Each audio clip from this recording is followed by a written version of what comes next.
Welkom by ons verkenning van hoe die markomgewing 'n bron van geleenthede kan wees.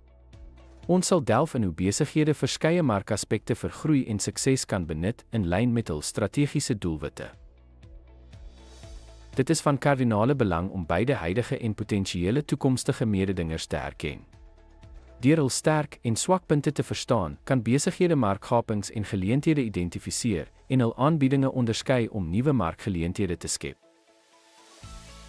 Groot en groeiende markte bied meer geleenthede vir inkomste. Hoë bruto nasionale produk en bin per capita dui op winsgewende markte, terwyl groeiende bevolkings uitbreidende kliëntebasisse en verhoogde vraag na produkte bied. Stedelike gebiede met hoë konsentrasies mense en koopkrag is aantreklike teikenmarkte.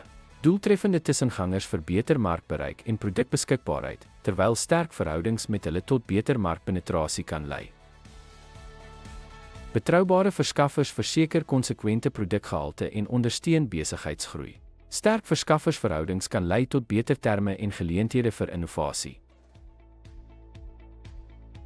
Die markomgewing is 'n ryk bron van geleenthede wanneer dit korrek ontleed word. Deur mededingers, kliënte, tussengangers en verskaffers te verstaan, kan besighede strategiese voordele identifiseer en hulself effektief in die mark posisioneer.